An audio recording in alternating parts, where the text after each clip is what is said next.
किसी गांव में एक बहुत ही आलसी व्यक्ति रहता था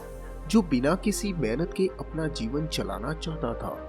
एक सुबह ऐसे ही गांव में घूमते हुए उसने कुछ सेब को चुराने का निर्णय लिया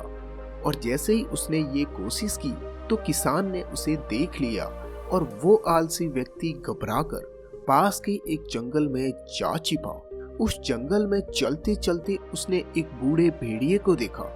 जिसके केवल 2 ही पैर थे और उसे ये देखकर आश्चर्य हुआ कि कैसे ये बूढ़ा भेड़िया केवल 2 पैरों के साथ जीवित रहता है,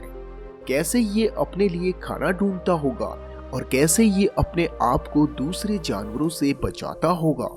तभी अचानक उसने एक शेर को अपनी ओर आते हुए देखा जिसके मुंह में कुछ खाने का टुकड़ा था और वो आलसी व्यक्ति भयभीत होकर एक पेड़ पर चढ़ गया, परंतु वो बूढ़ा भेड़िया केवल 2 पैर होने के कारण वहां से भाग नहीं पाता है और वो देखता है कि शेर अपने मुंह का भोजन उस भेड़िए के लिए छोड़ जाता है और वो आलसी व्यक्ति परमेश्वर के इस काम को देखकर बहुत ही खुश होता है और मन ही मन सोचता है कि वाकई में परमेश्वर के पास में अपनी हर एक सृष्टि को चलाने की योजना है, तो जरूर परमेश्वर ने उसके लिए भी कुछ सोचा होगा। और वह यह सोचकर वहीं बैठ जाता है और किसी के आने का इंतजार करता है और सोचता है कि कोई उसके लिए भी वहां पर भोजन लेकर आएगा। पर काफी देर तक इंतजार करने के बाद में उसकी मदद के लिए वहां पे कोई नहीं आता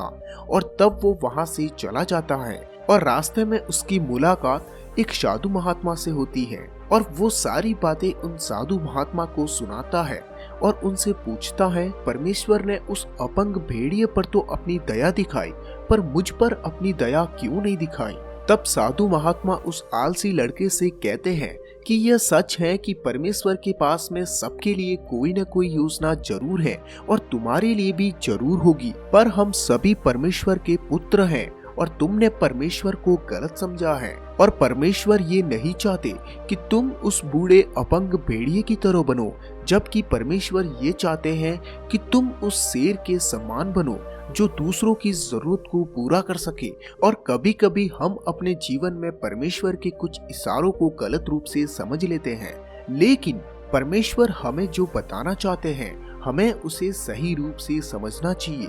तो दोस्तों, ये कहानी हमें सिखाती है कि कभी कभी जीवन में हमें परमेश्वर कुछ इशारे करते हैं ताकि हम दूसरों की मदद कर सके और उनकी परेशानियों को समझकर उनको साथ लेके चले। और इस कहानी को आपका अपना अमूल्य समय देने के लिए बहुत बहुत धन्यवाद।